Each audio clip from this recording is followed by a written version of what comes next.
ठीक है ना? सर आपकी वॉइस कट रही थी। अरे वॉइस बीच नहीं, में डिजिटाइजर ही inaudible हो। गड़बड़ था, तो कोई तार वार में प्रॉब्लम हो गई थी, उसको अभी सही किया हूँ। ठीक है, तो क्या पढ़ रहे थे हम लोग? पिछली सर क्लास में हम लोग क्या सर पढ़े थे? मैं ऑक्यूपेशन ऑफ टू वॉल्स का पढ़ा था सर मैंने। 15th को एग्जाम है तो आप अभी डाउट लोगे? इससे डाउट ले लो क्या आप अभी? अभी सर नहीं लूंगा, 15th को एग्जाम है। अगला क्लास भी तो होगा। Yes sir. हाँ उस दिन लूंगा, अभी पहले इस चैप्टर को फिनिश करने दो। ठीक है बेटा, गुड इवनिंग सर। कल ऑफ है किस लिए? यस सर कल ऑफ है। 15 सर, को और- ऑफ है अरे और यार, सर पूरे वीक ऑफ ऑनलाइन होगा। अच्छा ऐसा है क्या? Yes sir. यस सर, ए, इंस्ट्रक्शन इन्फॉर्मेशन वाले सेक्शन में लगा सकते हो। रुको सर भाई कल रुको, आप एक्स्ट्रा क्लास लगवा लोगे? ओके मैं बात कर लेता हूँ कल का एक्स्ट्रा क्लास का, ठीक है? बट यस आज तो भी क्लास ले ले हम, ले? सर यस सर ले लो। सर लीजिए। हाँ हाँ, सर तो एक्स्ट्रा क्लास ऑनलाइन होगी ऑफलाइन होगी? ऑनलाइन ही होगी, ऑफलाइन की क्या जरूरत है? ओके।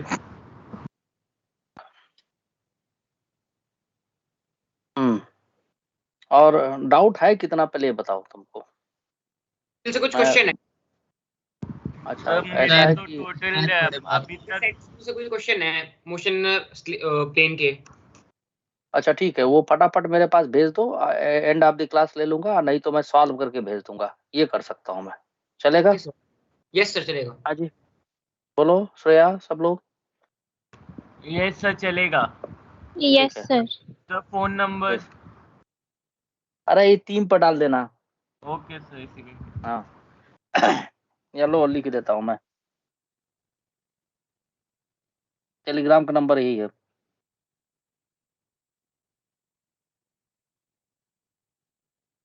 ठीक है, चलो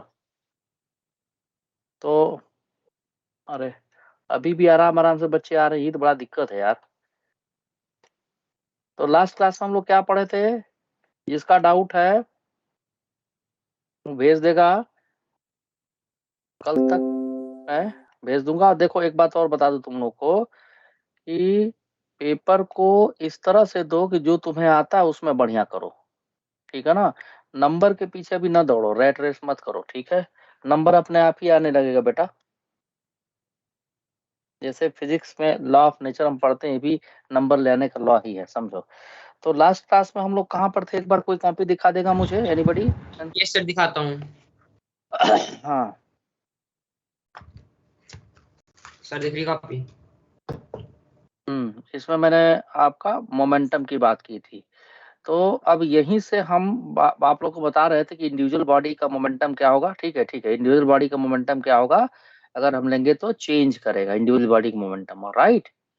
इंडिविजुअल बॉडी का मोमेंटम क्या करता है, चेंज करता है, लेकिन as a combined momentum change नहीं करेगा, राइट? ठीक है, हेलो, यस सर।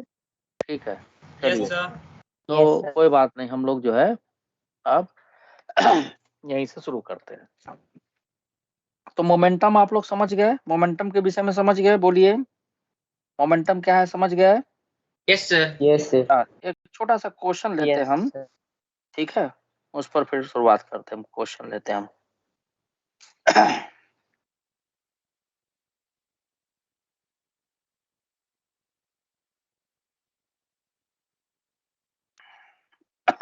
देखिए, a particle strike a body, not particle, of mass m। फटाफट थोड़ा तेज चलना है। देखिए आज एक नया बैच मैं पढ़ा के आया, उन बच्चों को मैं बोल दिया कि यार 9 आप लोग जानते भी हैं, बोल दिया मैं कि थोड़ा तेज चलना है। अब फटफट लिख रहे थे सब, ऐसा नहीं था कि आगे पीछे ऊपर नीचे कराए ये दिखाए, तो तेज चलना है। जब वो कर सकते हैं आप भी कर सकते हैं। A body of mass strikes on a plane,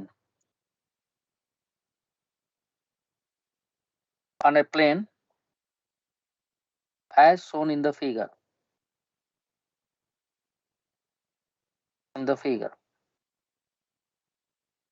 ठीक है? with और वेलोसिटी v, ठीक है,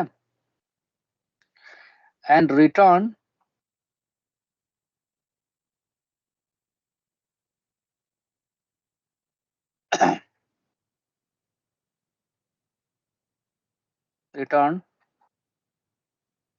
with the same speed,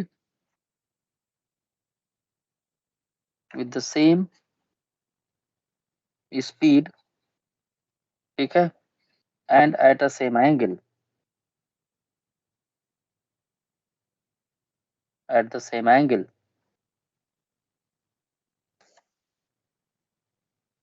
ठीक है, find the change in momentum.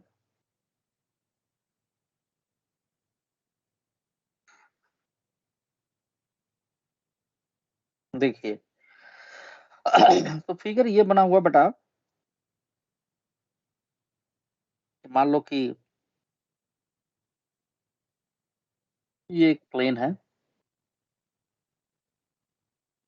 Gravity negative z direction लग रहा है, एक्स वाई प्लेन है, समझो ऐसा कोई चीज रखी हुई है, इस पर एक बॉल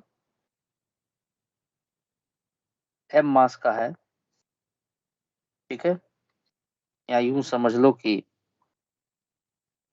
m मास का एक बॉल है, ये ऐसे स्ट्राइक करता है, इस प्लेन पर एक लाइन ऐसे ड्रा कर दी है, रेफरेंस लाइन,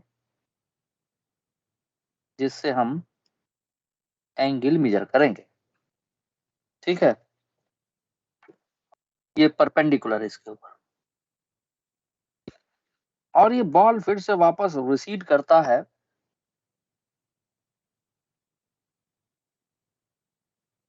उसी एंगल पे, सेम एंगल पे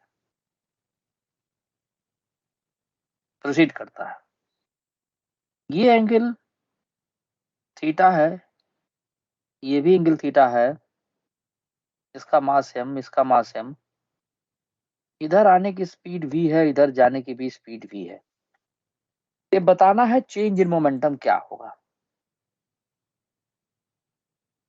तो मोमेंटम क्या है, एक वेक्टर क्वांटिटी है, इस चैप्टर से विशेष ध्यान दीजिए, क्योंकि ये चैप्टर आप ये समझ लीजिए, ठीक है, एक तरह से आपका पूरे फिजिक्स में बहुत इंपॉर्टेंट रोल प्ले करने वाला है, ये बात आप जान लीजिए। ये क्या कोई पूछा है कोलिजन, ये क्या, अच्छा वही है,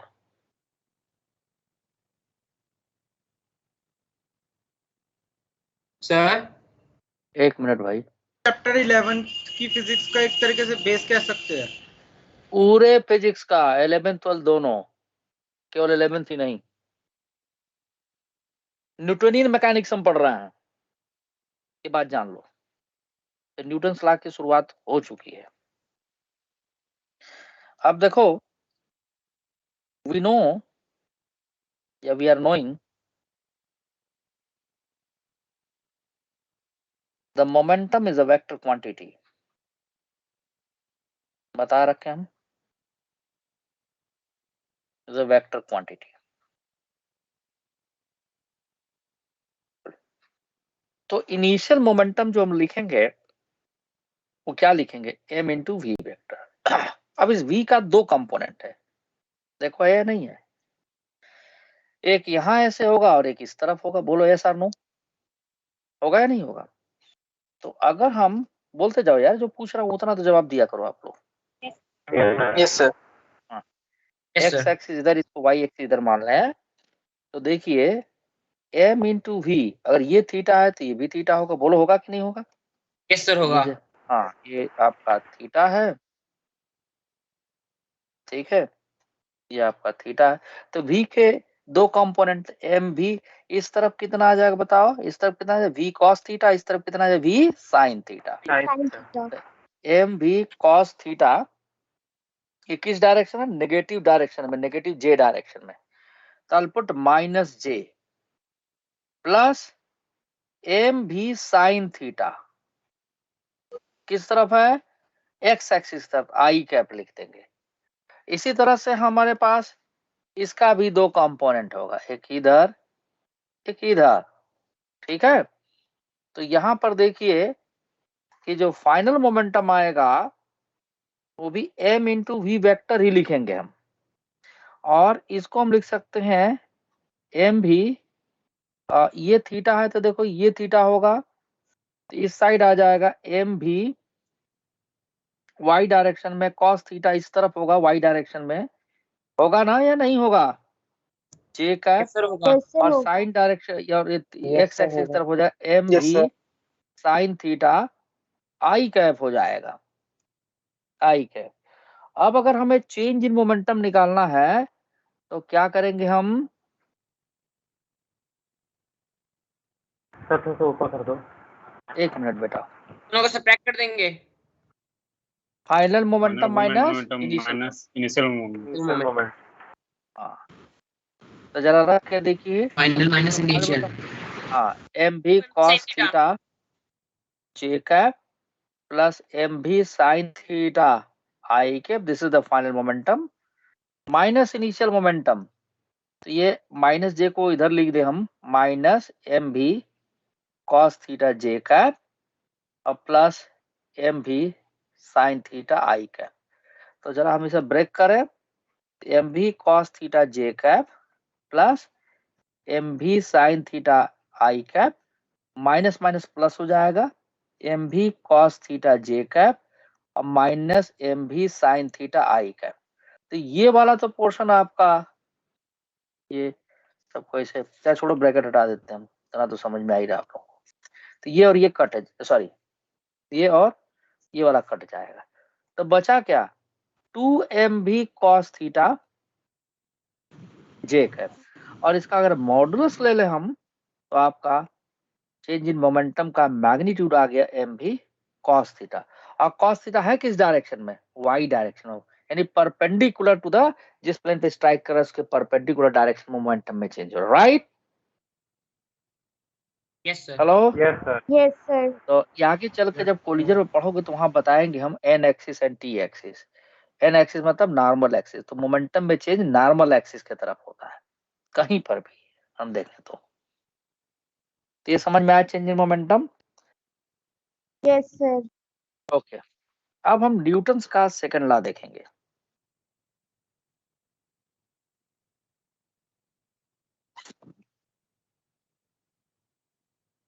second law of motion,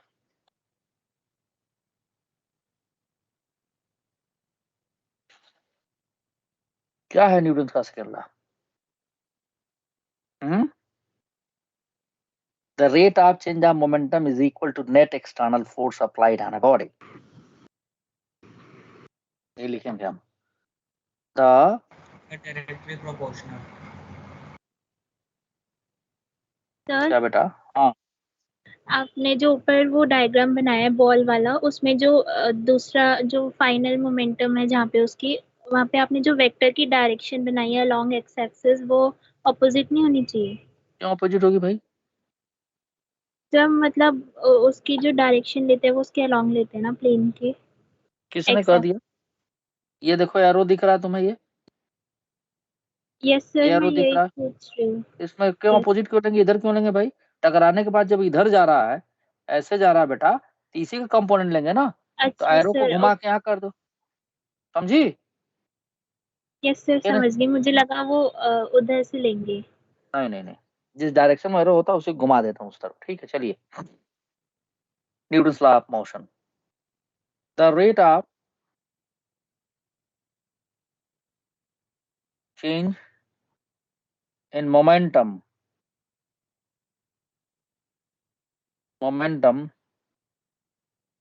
is equal to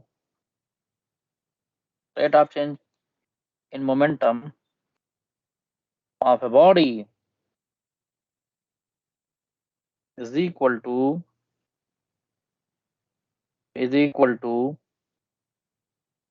external force on it, is equal to applied external force on it।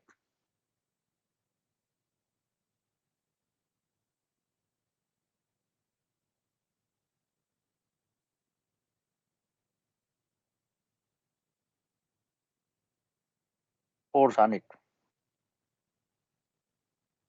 यानी कि हम इसी को ऐसा लिख सकते हैं समेशन ऑफ एफ एक्सटर्नल, यानी जितने भी एक्सटर्नल फोर्सेस है उनका सबका सम क्या करेगा, equal to rate of change of momentum dp by dt। यही न्यूटन का सेकंड लॉ है। So p is equal to mass into velocity हम जानते हैं। तो अगर हम उठा के यहाँ पर रख दें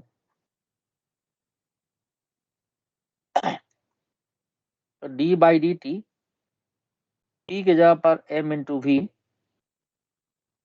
यहां से देखिए mass into dv by dt यहाँ पर हमने लिख दिया। And everyone is knowing dv by dt is acceleration. यहाँ पर मास क्या है, constant. Dhruv Kumar, can you hear me? Dhruv Kumar, हाँ yes sir, dv by dt ये हो जाएगा। अच्छा एक्सेलरेशन होता है dv by dt, ठीक है। अच्छा, इसीलिए F इक्वल टू ma हो जाएगा। बिल्कुल। ध्रुव कुमार, मैं आपसे जानना चाहूंगा कि F is equal to m into a से बेटा क्या तुम समझते हो? What is your understanding about F is equal to m into a? Sir ये मैथमेटिकल एक्सप्रेशन है जिससे हम लोग फोर्स को डिराइव करते हैं। अच्छा, और कुछ? सर ये किसी भी बॉडी के मतलब किसी भी बॉडी पर कितना एक्सेलरेशन पर जो फोर्स होगा उनके बीच में एक रिलेशन शो करता है।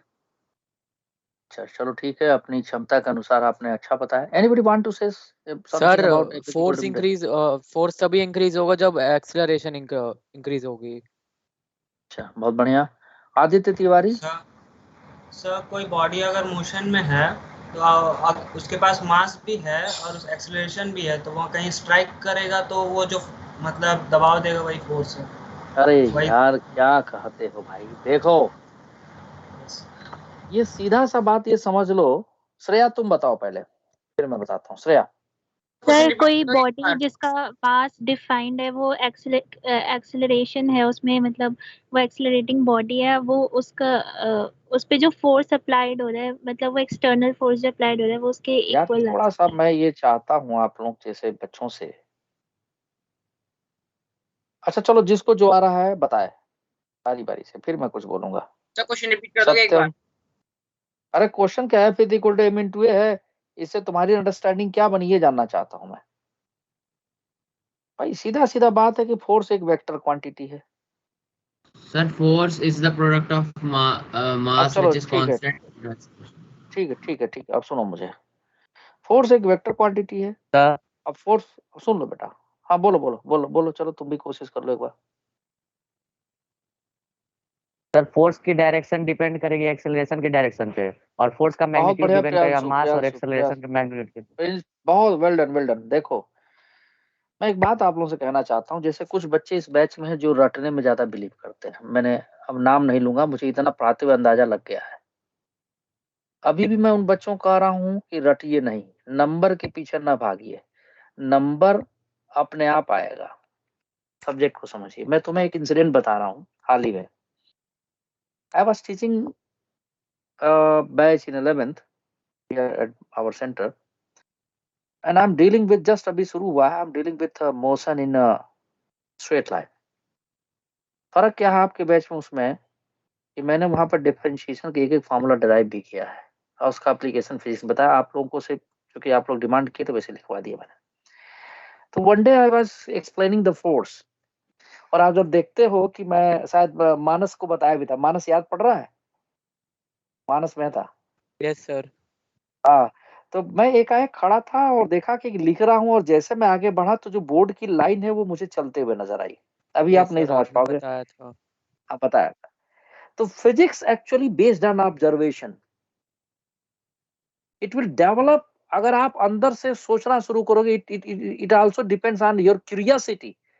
आपको सीखने की, समझने की क्या नॉलेज है, क्या सोच सकते हो आप, जो भी आपका प्रीवियस नॉलेज रिगार्डिंग कैसे सोच रहे हो। इसीलिए मैं आपसे पूछता हूं कि आपकी हैबिट में है कि हम सोचें, गलत सही छोड़ दो कोई बात नहीं। तभी इतना तो आप जान ही गए हैं कि वेक्टर क्या होता है, इतना तो सभी को पता है। आई एम नॉट आस्किंग, जैसे ध्रुव कुमार ने कहा it is a mathematical expression, everyone is doing it is a mathematical expression. I am hearing some lecture long ago, एक बहुत गजब के साइंटिस्ट ने कहा कि believe the universe law of motion? His answer is yes, I believe. क्यों? इसका कोई प्रूफ है? इसका नहीं, प्रूफ नहीं, बट इट इज एक्सपेरिमेंट जो करते हैं हम under certain uncertainty, this gives the result according to the law, that's why we can believe the Newton's law of motion. कहीं ये बराबर m into a का प्रूफ है? ये तो डायरेक्ट लिख दिया गया, सब f external is equal to dp by dt, और यहाँ से f is equal to m into a आ गया, ये प्रूफ थोड़ा हुआ इसका। इसीलिए इसको फंडामेंटल लॉ भी बोलते हैं। ठीक है, बाय सोबर्ट्स लॉ 12 से पढ़ोगे, वो भी प्रूफ नहीं है, ऐसे ही बस ऑब्जर्वेशन बेस पर लिख दिया गया। तो इसको देखते ही आपके दिमाग में इमेजिनेशन होना चाहिए। फोर्स, सर ने पूछा जरूर कुछ बात है, सोचते हैं जरा। Force is a vector quantity. अब अगर एक वेक्टर है तो उसको बराबर लिखना है तो किसी न किसी वेक्टर के बराबर ही होगा। मास इनटू एक्सेलरेशन, तो acceleration is a vector quantity. तो जैसा कि प्रियांशु ने दिया, बहुत बढ़िया आंसर दिया, the direction of force is in direction of acceleration. और you can say if there is an external force on the body, the acceleration will produce in the direction of net external force applied on the body. पहला चीज हमारे दिमाग में तुरंत आना चाहिए, acceleration net external force के direction में होगा, उसके अपोजिट या परपेंडिकुलर नहीं होगा। पहली बात ये समझ लीजिए। And the second thing, in this force there is no information about velocity. कहीं है लिखा है वेलोसिटी, कहीं लिखा है m into a में? नहीं, बिल्कुल नहीं लिखा है।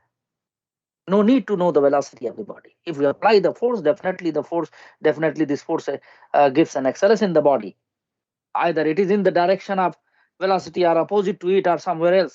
जिस डायरेक्शन में फोर्स लाइन उधर एक्सेलरेशन देगा। ये सब बेटा जब सोचोगे अंदर से तो अपने आप ही निकल के आएगा, ये किताब में लिखा नहीं मिलेगा।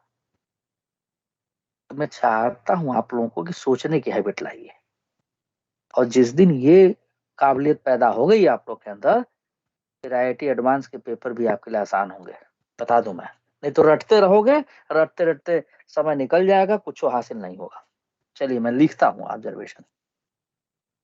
तो मेरे हिसाब से जो पहली ऑब्जर्वेशन है वो ये है, if we apply the external forces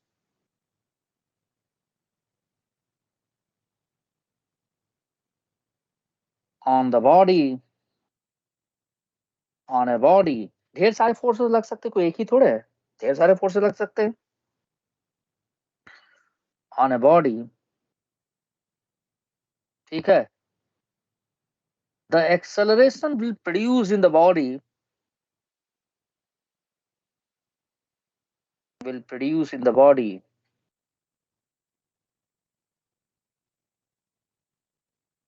in the body in the direction of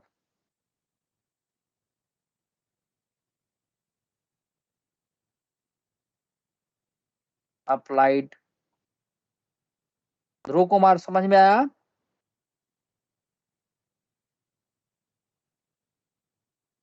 Yes sir. In the direction of applied external forces, net external forces। आप यहाँ पे बार बार एक्सटर्नल की मेंशन कर रहे हो, क्योंकि तुमको बताया था पिछले क्लास में कि तुम बाल्टी में खड़े होकर उठा रहे हो, बाल्टी उठ जाएगी तुमसे, वैसे तुम उठा पाओगे, इंटरनल का कोई फायदा नहीं होता है। हाँ, इसीलिए एक्सटर्नल। लेकिन बाल्टी उठेगी तो नहीं, लेकिन ज्यादा फोर्स लगाने की वजह से टूट जरूर जाएगी। ये हो सकता है। ठीक है, नहीं लोहे की बाल्टी लगा दे, श्रेय राणा को प्लास्टिक की बाल्टी दे देंगे तो तुरंत क्या करें, नीचे की तली काट के खड़े हो जाएंगे, देखिए सर उठा दिए हम। ठीक है, इसलिए इनको लोहे की बाल्टी दे दी, काट ही नहीं पाएंगे। एक्सटर्नल फोर्स लिखने के पीछे रीजन यही है कि एक्सटर्नल फोर्स की वजह से ही बॉडी में एक्सेलरेशन आता है। Internal force can not change the ये न्यूटन का फर्स्ट लॉ है, कैनॉट चेंज द क्या state of the body. Second thing you know,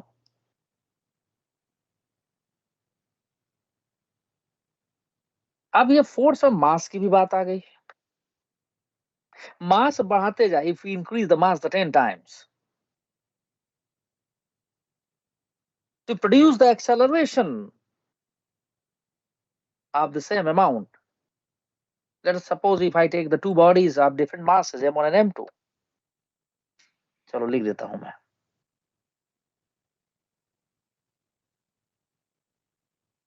Suppose the two bodies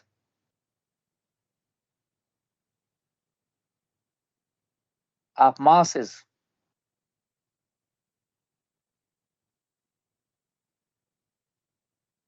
m1 and m2,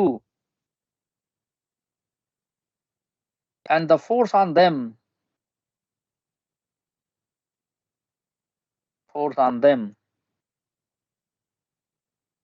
is of same magnitude। अभी direction की बात नहीं कर रहे हम, मैग्नीट्यूड,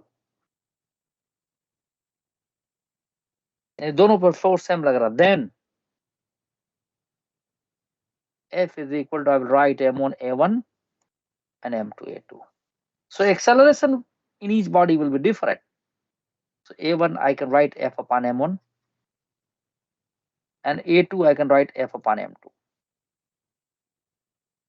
So अगर सेम अमाउंट का एक्सेलरेशन प्रोड्यूस करना है तो फोर्स क्या लगेगा, डिफरेंट टाइप का, डिफरेंट अमाउंट का फोर्स लग जाएगा। So from here we can say the force is not only proportional to the acceleration, but it is also proportional to the mass. If you increase the mass, ठीक है, more amount of force is required to change the state of the body. यानी कोई body rest में है, suppose मैं real condition बात कर रहा हूं, तो force is proportional to the mass, ऐसा भी लिख सकते हैं, लिख सकते नहीं लिख सकते। And force is proportional to the acceleration, दोनों को मिला के कांस्टेंट के लिखा गया, के की वैल्यू 1 रखी गई, फिर जाके F equal to m into a आया। तो ये वाला जो पार्ट आप देख रहे हो, force is proportional to mass, के फर्स्ट लॉ न्यूटन को बता रहा है, लॉ ऑफ इनर्शिया को।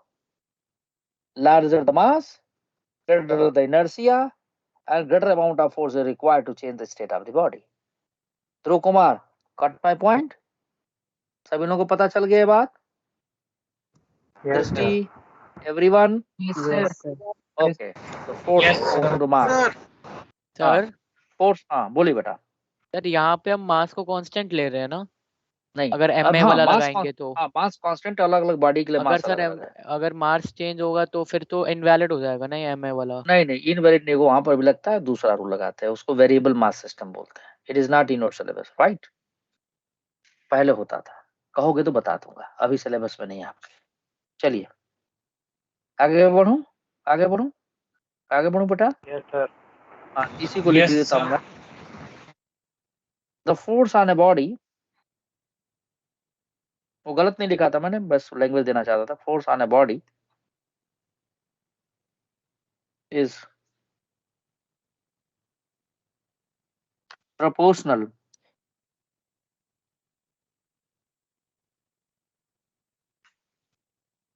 to its mass,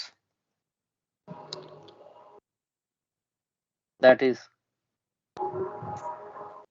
किसका माइक ऑन हो जा रहा है भाई? F is proportional to M, ठीक है। It means that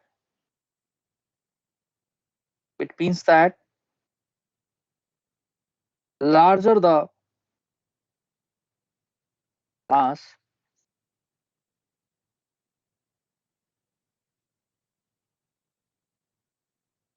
greater the inertia. Inertia is proportional to mass, मैं बता रखा हूँ। Inertia and greater the force required to change the state.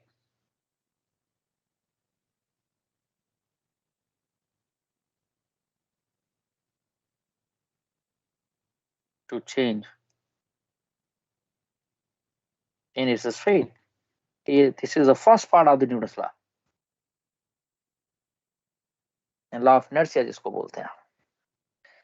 तो ये जो आपका न्यूटन्स का सेकंड लॉ है, इसमें न्यूटन का फर्स्ट लॉ भी आता है और सेकंड लॉ तो है, इसीलिए इसको यूनिवर्सल लॉ भी बोलते हैं. It is applicable in everywhere in the mechanics.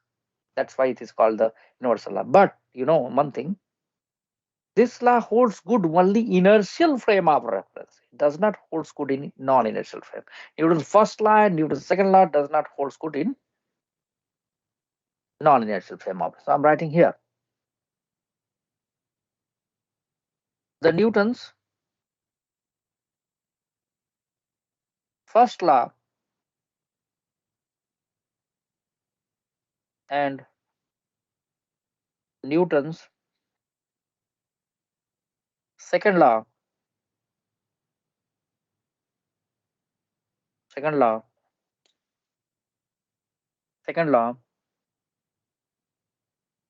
does not hold good in in non-inertial frame of reference.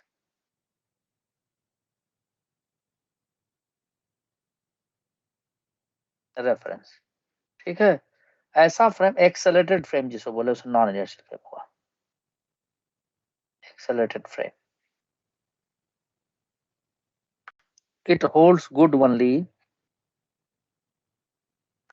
It holds. अरे एक्सेलरेटेड फ्रेम को और क्या बोलते हैं? बस नॉन इनर्शियल फ्रेम बोलते हैं, लिखे तो यहाँ पर देखो ना.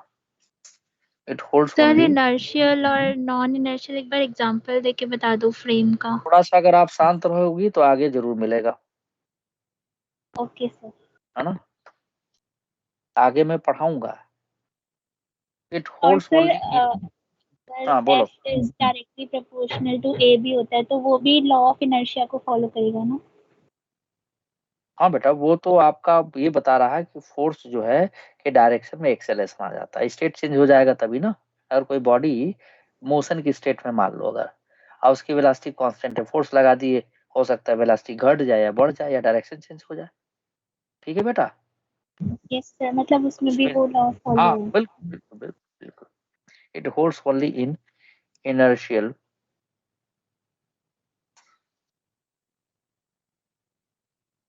Frame of reference.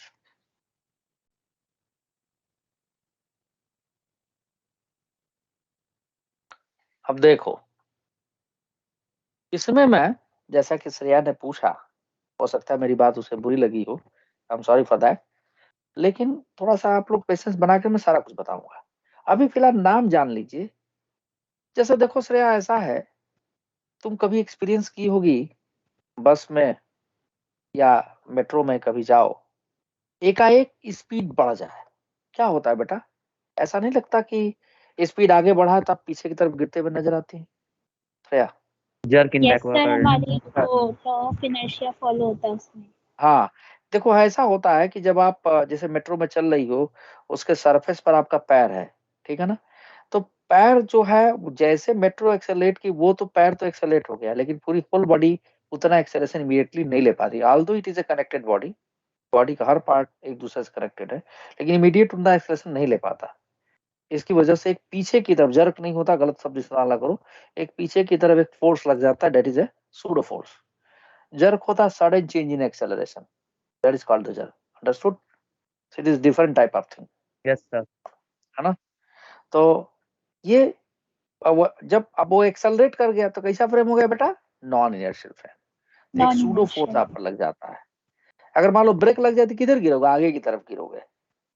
रिटार्डेशन हो रहा है पीछे की तरफ, तो फोर्स किधर लगा? आगे. समझी बात को? Hello? So you can experience these examples in your daily life. अच्छा खैर, अब न्यूटन्स लॉ जो है, ये मैं बता रखा हूँ कि यूनिवर्सल लॉ है, यानी कि it is applicable everywhere in the mechanics, है ना. It is universal law. तो I am not going to write this one, या कहोगे तो लिख दोगे, लिख देता हूं मैं. Newton's second law is universal law या न्यूटन्स लॉ लिख दो, सेकंड लॉ की बात छोड़ो, न्यूटन्स लॉ हेलो इज, हाँ बेटा बोलो।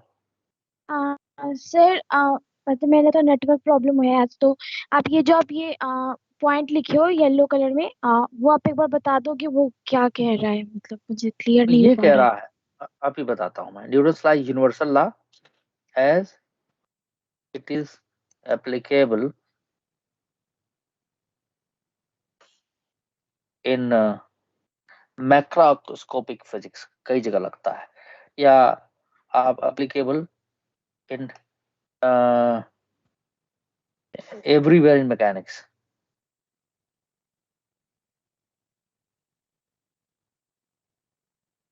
इन मैक्रोस्कोपिक फिजिक्स लिख देते हैं, फिजिक्स जिसमें हम बॉडीज को देख सके। हाँ बेटा, येलो लाइन में मैंने ये लिखा है, Newton's first law and Newton's second law does not holds in non inertial frame of reference. Non inertial frame of reference जो एक्सेलरेटेड फ्रेम हो उसको हम नॉन इनर्शियल फ्रेम बोलते हैं। ये केवल होल्ड करता है इनर्शियल फ्रेम। इनर्शियल फ्रेम में ऐसा फ्रेम जो कि रेस्ट में हो या कांस्टेंट वेलोसिटी से चल रहा है उसको बोलते हैं बेटा इनर्शियल फ्रेम। अंडरस्टूड? ये बात समझ में आ गई? सर ये बात सर एक हाँ, एग्जांपल देकर बता दो। जैसे अभी मैंने श्रेया को बताया था, मान लो स्कूटी चलाती हो तुम? नो सर मैं नहीं अच्छा नहीं चलाती। चलाती, कोई बात नहीं। कभी ट्रेन में बस में सफर किया है? यस सर किया है। किया है। कभी ऐसा लगा कि ट्रेन एकाएक बस वाले ने ब्रेक मार दिया तो तुम आगे की तरफ गिर गई? यस सर ऐसा होता है। हाँ ऐसा होता है। तो ब्रेक लगाने का मतलब रिटार्डेशन किधर लगा? पीछे की तरफ लगा। Yes sir. आपको फोर्स किधर लग गया? आगे की तरफ। जबकि ब्रेक लगाया, रिटार्डेशन पीछे है, तो फोर्स पीछे आगे लग गया। यानी ऐसा हमने एक्सपीरियंस किया। That type of force is called pseudo force. वहां न्यूटन्स लॉ होल्ड नहीं करता। क्यों? क्योंकि बस का जो फ्रेम है वो कैसा है? नॉन इनर्शियल है। समझ में आ गई बात? समझ में आ गई? हेलो। बोली नहीं। हाँ समझ में आ गई ये बात इतनी या नहीं आई? यस सर आ गई। ठीक है। अब देखो तुम लोग इतना इंटरेस्टेड हो वैसे, तो इसके बाद मैं सिस्टम बताता हूँ और फ्री बॉडी डायग्राम कैसे खींचते हैं ये सब बताता हूँ। But before moving to the Newton's third law, I I explain the inertial. अच्छा चलो पहले न्यूटन्स थर्ड लॉ भी लिख देता हूँ, इसके बाद में बात करता हूँ। सर उस बस के केस में फोर्स और एक्सेलरेशन ऑपोजिट डायरेक्शन में लगते हैं ना, इसलिए वो फॉलो नहीं होगा। नहीं नहीं नहीं नहीं, बताता हूँ, रुक जाओ। थर्ड लॉ अभी 10-5 मिनट समय दो, अभी उस पर भी आता हूँ। Newton's third law, Newton's third law क्या कहता है कि for every action there will equal and opposite reaction and acts on two different bodies. According to this law,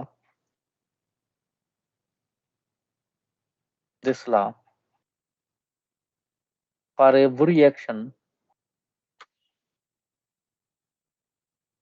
there will be equal and opposite reaction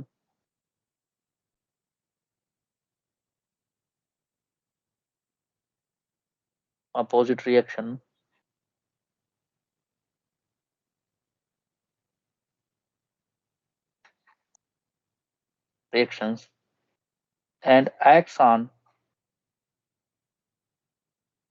two different bodies.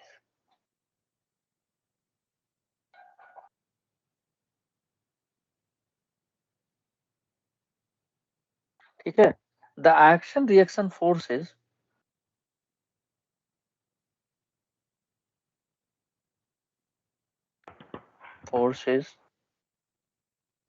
in a system of particle, a system of bodies, कुछ भी लिख लें हम,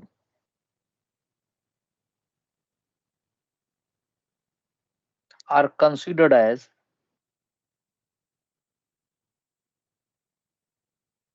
internal forces. अब internal forces मैं आगे बताऊंगा, तब तक ये नाम जान लीजिए, ठीक है ना? और इंटरनल फोर्सेस कभी स्टेट में चेंज नहीं करते, और इंटरनल फोर्स की तरह से मानते, सिस्टम के अंदर ही इंटरनल फोर्स होता है। जैसे मान लीजिए कि ये दो बॉल्स हैं, let this is first ball and this is second ball, they are moving in opposite direction. It is moving in this direction and this is moving in this direction. Definitely they will collide, right or wrong? They will collide. Mass m1, Yes, sir. m2, ठीक है, यहाँ velocity v1 and v2। जब भी वो collision करेंगे तो होगा क्या, when they will collide, so there is impulsive force between them, बहुत तगड़ा फोर्स लगेगा, एक बॉल दूसरे पे, दूसरा बॉल पहले पे। हो सकता है डिफॉर्मेशन भी हो जाए, कुछ हो सकता है ना भी हो, ये डिपेंड करेगा कोलिजन है किस तरह का। अब देखिए कि इसके ऊपर, यानी दूसरे वाले बॉल के ऊपर पहले वाले ने ऐसे फोर्स लगा दिए, पहले के ऊपर दूसरे वाले ने ऐसे लगा दिया, तो ये क्या है, एक्शन और रिएक्शन फोर्सेस है। किसी एक को एक्शन मान लीजिए, किसी एक को रिएक्शन मान लीजिए। तो ये आपका सपोज करिए कि m1 है, ये आपका m2 है। तो m1 ने एक्शन किया आपका, है ना, ये जो फोर्स हमने लिखा ये हो गया F21 सेकंड के ऊपर पहले ने, और ये जो फोर्स हमने लिखा F12, तो दोनों फोर्स जो है एक दूसरे के अपोजिट डायरेक्शन लग रही है। ये इधर लग रहा है, यानी ये वाला इधर लग रहा है, ये वाला उल्टा लग रहा है, यानी इनका मैग्नीट्यूड जो होगा, अब जरूरी नहीं कि एक्शन रिएक्शन फोर्स के लिए कांटेक्ट हो ही, ये जरूरी नहीं है, ठीक है। So that I will write minus F21, they are opposite in direction, you can see here. But when we take their modulus, irrespective of their sense of action, their modulus are same, magnitude same होगा। अभी आप देख रहे हैं कि मैंने example लिया collision, वो जरूरी नहीं कोलिजन ही है, ठीक है ना, वो आगे और भी हम लोग देखेंगे, ठीक है। तो ये एक्शन रिएक्शन फोर्सेस ये हो गया, एक तरह का कॉन्टैक्ट फोर्स भी है ये। तो इतना तो आप लोग बहुत छोटे क्लासेस में पढ़े भी होंगे। अब आगे बढ़ने से पहले, हाँ बोलिए राणा जी। फोर्स के एग्जांपल दे दोगे आप? इंटरनल फोर्स के एग्जांपल बहुत सारे हैं, बहुत सारे एग्जांपल है। अभी इंटरनल फोर्स आगे बताऊंगा, सिस्टम मानूंगा जब ना, तब वहां तुमको समझ में आ जाएगा। सर ये भी जो जैसे इंटरनल फोर्स ही हो जाएंगे अगर सिस्टम मान लेंगे तो। हाँ बिल्कुल। अब जैसे मान लो कि तुम्हारा वाला एग्जांपल लो कि बाल्टी में खड़े होकर बाल्टी उठा रहे हो, तो तुम कैसा फोर्स लगा रहे हो बताओ? बाल्टी को अपनी तक खींच रहे हो, और बाल्टी तुमको अपनी तरफ खींच रहा है, एक्सटर्नल फोर्स है। You are the part of the system, external internal हो जाएगा वो तो। एक्सटर्नल कैसे हो जाएगा? तुम कुर्सी पे बैठे हो, जरा अपना वीडियो ऑन कर दो, वीडियो ऑन कर दो जरा, आना। Yes sir. कहाँ बैठे हो? कुर्सी बैठे हो, किसे बैठे हो? टेबल पे बैठा हूँ सर। अच्छा टेबल बैठे बैठे टेबल उठाओ तो जरा, उठा के दिखाओ मुझे, कैमरा ऑन रहने देना, उठाओ। कैसे उठा सकता हूँ? नहीं उठा, कोशिश तो करो सर। इंसान में हल्क थोड़ी ना उठा दूंगा जो। अच्छा हल्क भी देखते हो तुम? हल्क उठा देगा?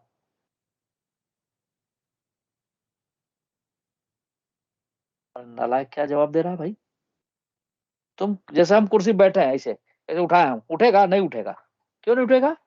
क्योंकि I am the part of the system. कुर्सी और हम दोनों मिलकर एक सिस्टम बना दिए, तो हम जो फोर्स लगाएंगे वो इंटरनल फोर्स तो हम लगा रहे हैं, लेकिन कैसा फोर्स है? इंटरनल फोर्स है, समझे? वही जरा टेबल से दूर खड़े हो जाओ, उठो जरा। सर अगर जो घड़ी होती है, घड़ी के अंदर जो सुई होती है, वो एक्सटर्नल फोर्स हुआ, इंटरनल फोर्स हुआ? अभी रुको, अभी घड़ी की सुई बात अरे कहाँ ऑफ कर दिया? जरा टेबल पर से उतरो तुम, उतरो, उठाओ अब जरा, उठाओ टेबल, देखे अरे क्या कर रहा है ये, उठा टेबल, टेबल उठा के दिखा मुझे, उठा के दिखा, देखूं मैं उठ रहा है कि नहीं। तुम खाए पिए भी नहीं खाए पिए हो, ये तो शर्मा रहा है भाई, कहाँ चला गया, भाग गया लग रहा है। उठाओ जरा टेबल, जिस पर बैठे हो वही, जिस पर लिख रहे हो वो नहीं, उठा, दिखा मुझे ऐसे उठा के। हाँ उठ गया ना, ठीक है। ताकत है तुम्हारे अंदर। कैसे उठ गया बताओ? क्योंकि अब तुम टेबल पर बैठे नहीं हो। बैठे रहते तो उठाते तो उठता क्या बेटा? बोलो श्रेय राणा। बैठे रहते नहीं उठता, क्योंकि अब टेबल से तुम दूर हो गए। तो टेबल एक सुनो, टेबल एक सिस्टम हो गया, तुम एक अलग सिस्टम हो गए। अब जो तुम फोर्स लगा रहे उठाने के लिए अगेंस्ट द ग्रेविटी, वो एक्सटर्नल फोर्स है, समझे?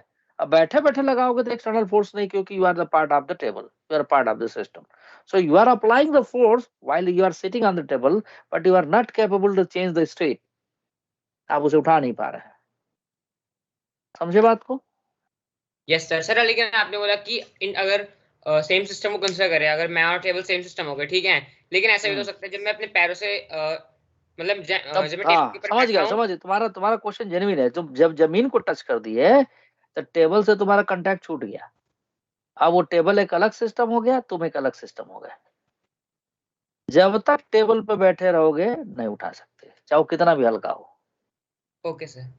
तो ये इंटरनल टेबल उठा लेगा तो टेबल उठा लेगा तो वो एक ही सिस्टम में हो जाएगा ना? हाँ, उसके साथ जुड़ गया। चलिए सर, जब हम एक ही सिस्टम ऑफ पार्टिकल की बात करते हैं तो हम दो डिफरेंट बॉडी कंसिडर करते हैं या फिर लाइक एक ही करते हैं? एक भाई, वो दोनों का एक्सेलरेशन अगर सेम है तो सिंगल सिस्टम मान लेते हैं। आगे आएगा, अभी आगे तो पढ़ने दो, तू लोग अभी पूछने लगे सब। अभी आगे आएगा सिंगल सिस्टम, ये सब तमाम बातें आएंगी, ठीक है? तो श्रेय राणा इंटरनल फोर्स का एक एग्जांपल समझ गया। अब मैं नेक्स्ट पेज पे जा रहा हूँ। और अब हम बात करेंगे, तो सब इसके पीछे एग्जांपल लूंगा आगे चल के, जब फ्री बॉडी डायग्राम में खींचूंगा तो अब मैं इन फ्रेम ऑफ रेफरेंस, आइए चलिए जान लीजिए frame of reference. Frame of reference,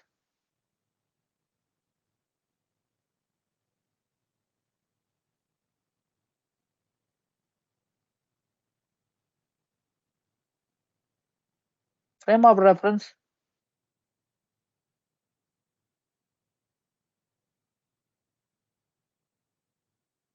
reference की स्पेलिंग चेक कर दो। RNC होता है, RENC होता है ना? FE होता है, REFE ठीक है।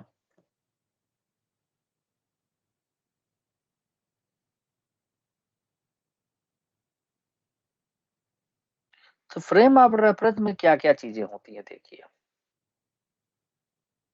इन्हें frame of reference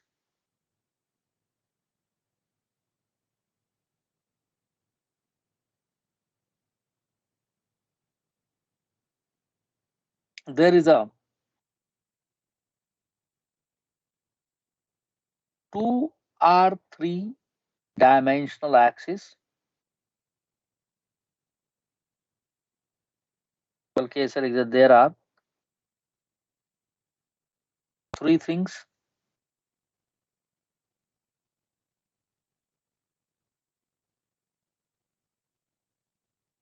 number 1,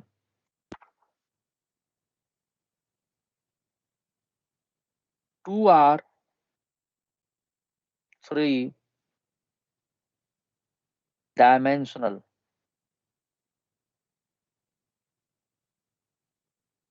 axes,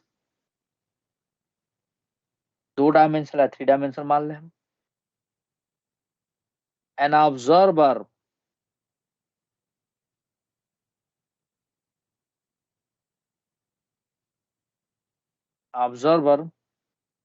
is at the origin of coordinate axis.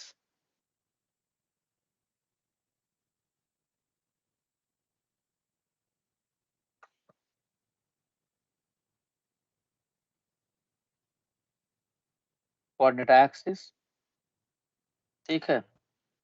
Observing coordinate axis. तीसरा, an event occurs in space.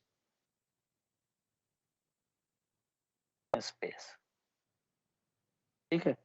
ये 3 चीजें हैं। जैसे मान लो कि हमने एक एक्सिस ये, एक एक्सिस ये, एक एक्सिस ये, इसको बोल दिए S1 फ्रेम या सिग्मा 1 फ्रेम, किसी भी नाम से लिख सकते हैं। This is the origin. Sigma 1 बजाय सिग्मा लिख देते हैं, सिग्मा फ्रेम नाम दे दिया सिग्मा। सिग्मा ऐसा कुछ वो नहीं है, हमारा मन करे यस लिख देंगे, वाई लिख जेड लिख कुछ लिखें।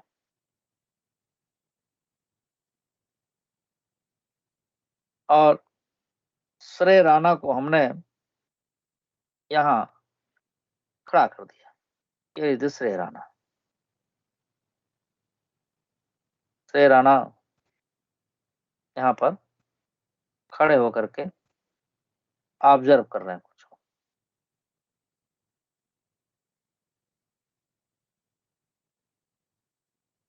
वाह, श्रेय राणा सर। एज एग्जाम्पल ले सकता हूँ बेटा? यस सर, ले लो सर, कोई दिक्कत नहीं है। श्रेय राणा जी यहाँ खड़े हैं, थोड़ा आंखों को बना दूं मैं, आई है ना, ये ऑब्जर्वर बारबल है, ऐसे है ऑब्जर्वर है। और देखता क्या यहाँ पर है, स्पेस में कुछ हुआ कहीं, तो ये ऑब्जर्वर क्या किया, अपने से किसी पोजीशन वेक्टर r पे किसी पॉइंट p पे इसने कुछ देगा, कुछ हैपनिंग है, x y z और t, 4 coordinate, x y z तो तीनों एक्सिस का एक टाइम कोऑर्डिनेट हो गया। Is observing something, here is the event. Event में कुछ भी हो सकता है, event occurs at point P।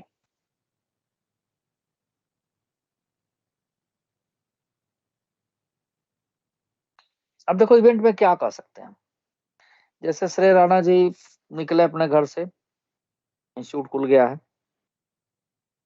पढ़ाई करने के लिए यहाँ पे, तो मान लीजिए बस से आ रहे हैं, सिटी बस जो चलती है 760 नंबर की बस मान लीजिए, उत्तम नगर चौराहे पर पहुंचे, या समझ लो कि अपने घर के पास ही थे, किसी रेड लाइट पे बस पकड़ने की तैयारी थी इंस्टीट्यूट आने के लिए। सडनली ही is observing a thief came, और उनके बगल में एक आंटी जी रहती थी, उनका पर्स लेकर वो भाग गया। इन्होंने कहा कोई बात नहीं, पढ़ाई बाद में करेंगे, पहले आंटी जी की हेल्प करते हैं। तो चलिए आंटी जी बड़ा परेशान दिखी, उनके पर्स में बहुत पैसे थे, तमाम कुछ भी रहा हो, ये चले हिम्मत बांध के कि बगल में एक पुलिस चौकी है, पुलिस स्टेशन है, वहां जाके हम FIR लिखवा देते हैं, पकड़ा ही जाएगा। FIR मतलब होता है फर्स्ट इंफॉर्मेशन रिपोर्ट। तो श्रेय राणा जी जैसे पहुंचेंगे तो पुलिस वाला पहले इन्हीं से क्वेश्चन करने लगेगा, क्योंकि उनको ट्रेनिंग ही दी जाती, कहीं इन्हीं का दोस्त तो नहीं था जो लेके भागा, पहले से प्लानिंग की हो सब, पहले इन्हीं पे शक करेगा, उनको ट्रेनिंग यही दी जाती। तो पुलिस वाला जो होगा वो पूछेगा, तो ये ऑब्जर्वर हो गए, क्या पूछेगा, तुम वहां क्या कर रहे थे, पहले शक है उसको कि इनका दोस्त तो नहीं छीन लिया है, पहले से सेटिंग किए हुई है। सर ऐसा है कि मैं वहां बस पकड़ के आकाश इंस्टीट्यूट में पढ़ने जाता हूँ, 760 नंबर की बस है। कितने बजे जाते पढ़ने? सर शाम को क्लास मेरी शुरू होती है 3:40 पे, मुझे अपने घर से जाने में आधा घंटा लगता है। वैसे तो अक्सर मैं लेट ही पहुंचता हूँ, लेकिन आजकल टाइम से जा रहा हूँ, आधा घंटा लगता है, तो लगभग हम 3 बजे के आसपास वहां रहे होंगे। अच्छा अच्छा अच्छा, दिखाओ कोई आई कार्ड वगैरह कुछ मिला हो इंस्टीट्यूट से, ताकि पता, यस सर है हमारे पास, दिखाए, हाँ जी इस बैच का है। तब उसको विश्वास हो गया कि भाई ये स्कूल अपने इंस्टीट्यूट में जाने के लिए बस पकड़ने के लिए खड़े थे। तब वो पूछेगा, टाइम नोट करेगा 3 बजे के आसपास, तो ये देखो टाइम कोऑर्डिनेट जो हमने लिया वो उसका इंफॉर्मेशन आ गया, यानी ये श्रेय राणा जी ऑब्जर्वर है, ओरिजिन पर खड़े हैं, और इन्होंने टाइम बता दिया उसको, इतने बजे हम खड़े थे, लगभग इसी के आसपास ही इंसिडेंट हुआ। अब पुलिस चौकी बगल में थी, तो 15-20 मिनट बाद पहुंच ही गए पैदल, 10 मिनट लगा जाने में, जो भी, इतने बजे टाइम उसने मेंशन किया। अच्छा तुम जहाँ खड़े थे वहां से जो थीप था वो किधर से आया? सर हमारे पीछे से आया और नॉर्थ की तरफ भाग गया, डायरेक्शन पे। अच्छा क्या पहने हुआ था? सर पल्सर बाइक थी ब्लैक कलर की, नंबर नोट किए थे? नहीं सर थोड़ा देखे थे, हल्का फुल्का याद है, जो थोड़ा याद है लिख लेगा वो। क्या पहने हुआ था सर? हेलमेट लगाया था और ब्लैक कलर का कपड़ा पहना था, बाकी तो हेलमेट की वजह से पता ही नहीं चला कि उसका चेहरा कैसा है। Okay okay. तुम जहाँ खड़े थे उससे कितने दूर पांडी जी खड़ी तुम्हारी? 10 फीट रही होंगी। तो एक्स कोऑर्डिनेट मिल गया 10 फीट, टाइम मिल गया 3 बजे। अच्छा ठीक है, किधर गया था? तो नॉर्थ की तरफ गया था, हमारे से नॉर्थ की तरफ। परंतु मैप पे अपना निकाले अगर एक्टिव होगा तो, यानी 10 मिनट बीत गया है। अगर स्पीड से गाड़ी चलाएगा भी तो इतना रेंज में वो जा सकता है। लगभग मान लो कि ट्रैफिक सिग्नल अगर ज्यादा है तो कितना तेज भगाएगा? सर 40-50 की स्पीड। वेट मेरे वेट को सुन लो। कुछ याद आ रहा है या आपने कंसेप्ट पढ़ा रखा है? अरे नहीं पढ़ा रखा है, सुनिए। मैंने क्वेश्चन दिया था इस पे एक, मोशन अरे स्ट्रेट लाइन। तुम लोग के साथ यही एक प्रॉब्लम है कि थोड़ा सुनो, ये यहाँ पर सेम ही चीज है लेकिन दूसरी चीज आएगी अभी, है ना? थोड़ा सा पढ़ा रखा हूँ तो फिर से सुन लो एक बार बेटा सक्षम। तो अब क्या होगा कि सारा इंफॉर्मेशन पुलिस वाला कॉपी पे नोट करेगा और उस पर एक मैथमेटिक्स बिठाएगा वो। तो जो ऑब्जर्वर होता है वो जो इंफॉर्मेशन देता है उसमें एक मैथमेटिकल रिलेशन जिसको डेवलप कर, that is called the formula. ये वाकई में एक बार पढ़ाया होगा, सक्षम सही कह रहा। सक्षम सक्षम ये शुरुआत में एक बार बताया था, किसी बच्चे ने पूछा था। यस सर, तो मुझे याद है अच्छे से आपने कंसेप्ट हाँ बताया था सेम, मतलब चोरी वाले तरीके से आपने हमें मोशन इन स्ट्रेट लाइन में पढ़ाया था। वो रेफरेंस फ्रेम के विषय में बात किया था मैं। अब रेफरेंस फ्रेम कितने तरह का होता है वो यहाँ देखेंगे बेटा हम लोग, ठीक है? तो ये आपका जो ऑब्जर्वर है, जो इसने ऑब्जर्व किया, उस ऑब्जर्वेशन से जो मैथमेटिकल रिलेशन डेवलप हुआ, दैट इज कॉल्ड, क्या बोलते हैं उसे? फार्मूला बोलते हैं। क्या बोलते हैं? पूरा। तो ये पूरा फ्रेम ऑफ रेफरेंस जिसको अच्छे समझ में आगे समझ लीजिए कि मैकेनिक्स के फार्मूले उनको पता लग जाएंगे, सब हो जाएगा। ये बात आप जान लो। तो हल्का सा मैं लिख देता हूं इसमें, देखिए। The observer observes the event, ये शॉर्ट में लिख रहा हूं, एंड डेवलप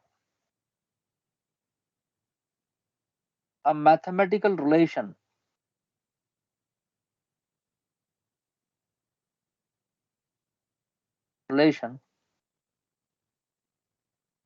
कॉल्ड, क्या बोलेंगे उसे? फार्मूला। अब रेफरेंस फ्रेम होता है दो तरह का। Reference frame is are two types.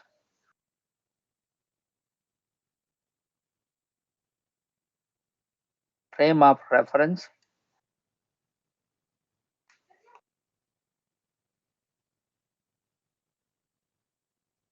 is of two types.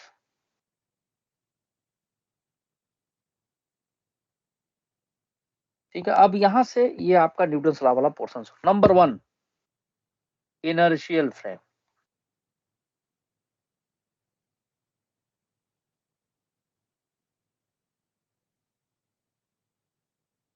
Inertial frame की क्या पहचान है? जिसमें न्यूटन लॉ वैलिड हो, न्यूटन लॉ होल्ड करे। मैं एक लाइन लिख दे रहा हूं। इन दिस फ्रेम, सर कोई भी न्यूटन लॉ वैलिड हो तो भी चलेगा या तीनों होने चाहिए? अरे सब दो ही में तीनों आ जाता है। In this frame the Newton law holds good. Newton law holds good या वैलिड है, ये इसकी पहचान है। दूसरा, non inertial frame.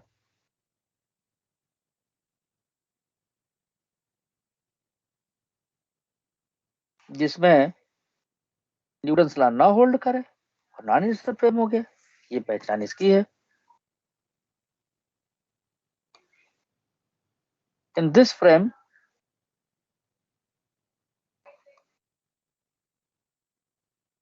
Newton's law, Newton first and second law की बात की जाती है। ठीक है, first and second law does not hold.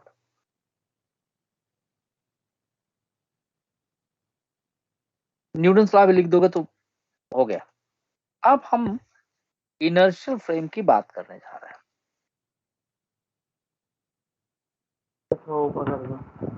एक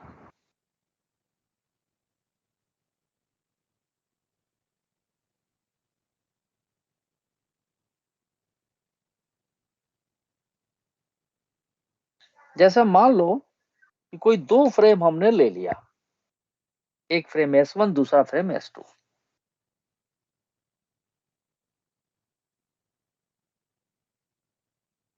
consider two frame of references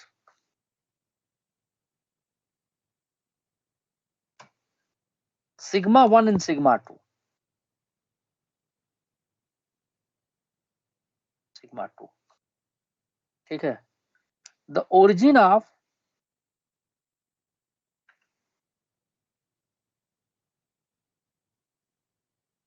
these two frames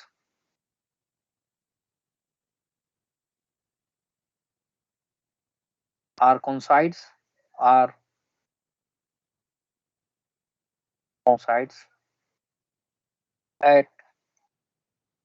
time t is equal to 0।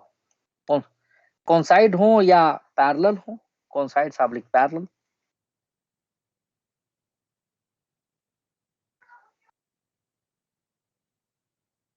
at time t is equal to 0। ठीक है। The observers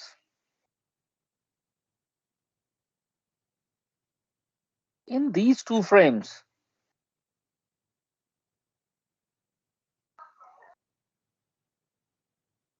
are observing the event occurs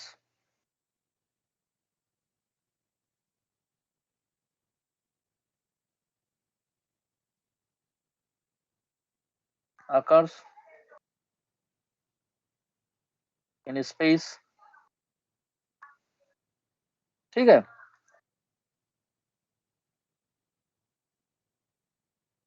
space at any time t, occurs in space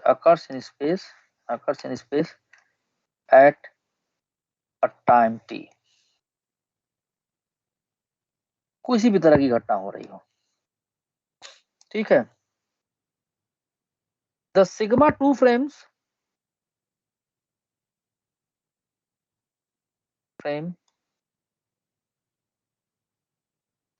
starts moving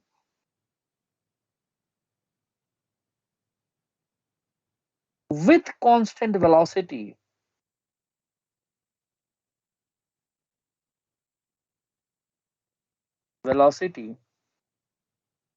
v naught, suppose, along x axis, ठीक है, at time t is equal to 0। तो t बराबर 0 पे sigma 2 frame चलना शुरू कर दिया, ठीक है, and at time t is equal to 0 and sigma 1 frame remains at rest, वो वैसे ही रहा, वहीं पर रुका रहा।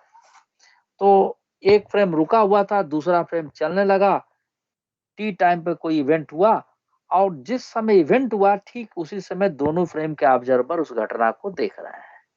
अब देखिए क्या कहेंगे, देखिए जरा। चलिए भाई, तो मैंने ध्रुव कुमार गायब हो गए।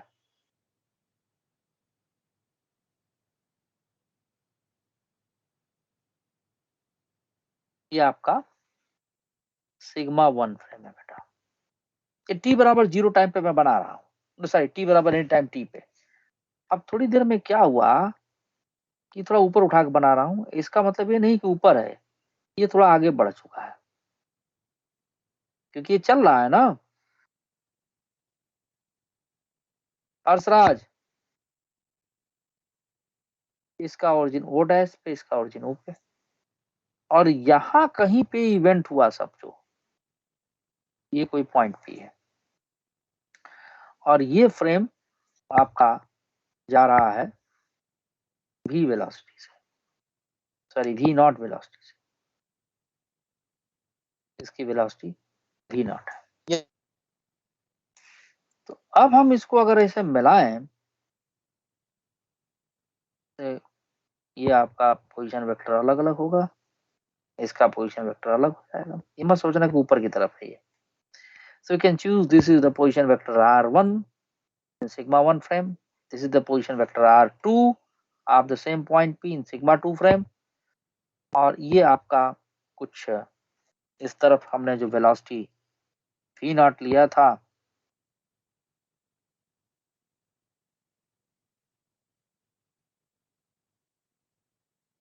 इसको इधर वेलोसिटी हमने ये v नॉट प्रोवाइड किया था, या इस फ्रेम के पास अपनी खुद की वेलोसिटी थी v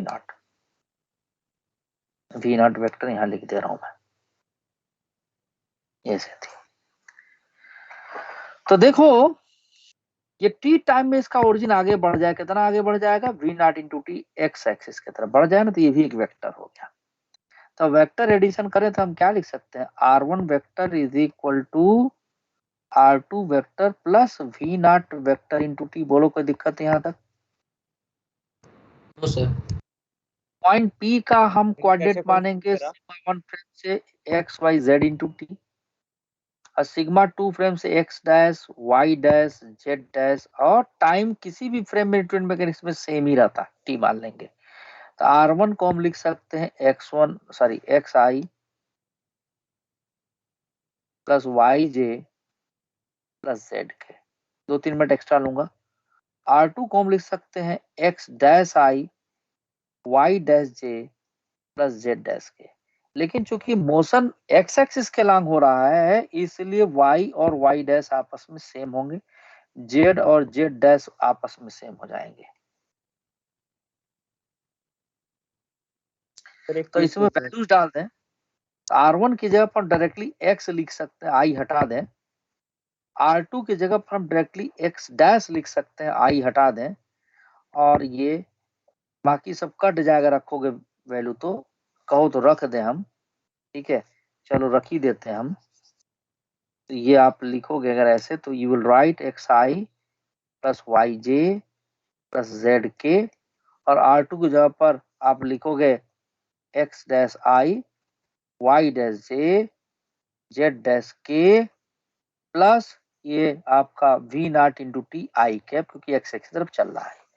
ये इस रिजल्ट से सेम है तो कट जाएगा, ये भी कट जाएगा। हमारे पास i हटा दे, इसी को वेक्टर के फॉर्म में लिख देंगे, x is equal to x dash vector plus v naught vector into t. तो अगर हम इसे डिफरेंशिएट करते हैं dx बाई dt, तो x किसका पोजीशन है, पॉइंट p का पोजीशन है, x डैश किसका पोजीशन है, पॉइंट p का पोजीशन है, लेकिन सेकेंड फ्रेम से है, और ये आ जाएगा सिर्फ v not. So dx by dt is the velocity of point P as absorbed by sigma 1 frame, that is from point O. X dash is the velocity of same point P from O dash, and this V naught is the velocity of the second frame V naught. ठीक है, ये अब velocity तो दोनों frame में इस point P की अलग अलग ऑब्जर्व होगी, ये तो क्लियर है। लेकिन अगर हम, चूंकि न्यूटन लॉ में वेलोसिटी कोई रोल तो है नहीं, एक्सेलरेशन की बात की जाती है, अगर दोबारा इसको डिफरेंशिएट करते हैं तो will get the acceleration of point P, और ये एक्सेलरेशन ऑफ पॉइंट P, और ये v नॉट चूंकि कांस्टेंट है तो इसका जो डिफरेंशिएशन करेंगे हम, ये आ जाएगा 0, ये हो गया 0, यानी this is the acceleration of point P as absorbed by sigma 1 frame is same as the acceleration of point P as absorbed by sigma 2 frame. तो अगर कोई दो फ्रेम ऐसा हो जिसमें किसी भी इवेंट का एक्सेलरेशन सेम ऑब्जर्व किया जाए, they are called as inertial frame. ठीक है, तो मैं इस बात को लिख दे रहा हूं, the acceleration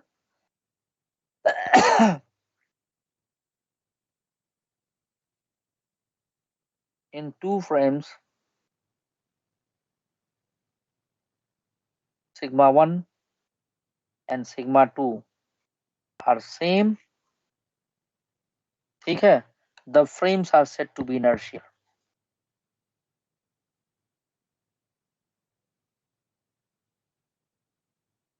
To be inertial. अब इसमें हम फोर्स अगर दोनों फ्रेम में निकालें तो अब बराबर m इंटू यही आएगा, सबका एक्सेलरेशन सेम है. Inertial set to be inertial frames and Newton's law holds good. Law holds good. Sir हाँ बोलिए. सर अगर दोनों ही ये फ्रेम ऑफ रेफरेंस में अगर कोऑर्डिनेट्स दोनों के ही सेम हो एक्स वाई जेड तो फिर वो दोनों कोइंसाइड करेंगे? हाँ हो नहीं सकता क्योंकि ये मूव सब कर रहा है. हो जाएगा क्योंकि उसमें फिर दूसरा नहीं कर पाएंगे हम. हाँ जी हो ही नहीं सकता क्योंकि मूव कर रहा है वो. ठीक है ना. और सर हम दो हमें एक्सेस चाहिए होते हैं फ्रेम ऑफ रेफरेंस को. अदरवाइज आप कैसे पता करेंगे है ना कि कौन सा एक कंपैरिजन तो किसी दो में ही होता है ना. तो फिर उससे डिफाइन होता है. हाँ तुम्हारा आवाज क्लियर नहीं आया. क्लास में समझ नहीं आ रहा इक्वेशन 1 के बाद. हाँ सर इक्वेशन 1 के बाद समझ नहीं आया. समझ में नहीं आया. सर पहले ये समझ नहीं आया कि आपने कोई इक्वेशन अगले क्लास में बता दूंगा तुमको फिर से. Okay sir. है ना. सर हाँ बोलिए. सर तो आपने जो मुझे पहले मैंने पूछा था नॉन इनर्शियल फ्रेम के बारे में, जो आपने एक लाइन लिखा था Newton's first law and second law does not hold it's is in non inertial frame. तो सर उसमें आपने बताया मुझे कि मतलब एक्सेलरेशन जो है और फोर्स जो है वो अपोजिट डायरेक्शन में. तो मतलब बात तो यही हुआ ना कि अगर एक्सेलरेशन और फोर्स अपोजिट डायरेक्शन में हो तो वो नॉन इनर्शियल फ्रेम हो अरे यार जाएगा. तुम गलत ही समझी हो. तुम नहीं बिल्कुल गलत है. अभी रुक जाओ अगली क्लास में नॉन इनर्शियल फ्रेम बताऊंगा तब तुम समझोगे. ठीक है. Okay sir. उस पर सूडो फोर्स लग रहा है बेटा. ऐसा मत करो भाई, अर्थ का अनर्थ हो जाएगा ये तो. सर कौन सा फोर्स? Pseudo force. अब हम उसको बोलेंगे ना कि वो जो इसने क्वेश्चन पूछा था उसमें सर पीडीएफ बनाओ. अगले क्लास में डिस्कस हो जाएगा. ओके अभी till then you should wait. Thank you sir. Thank you sir.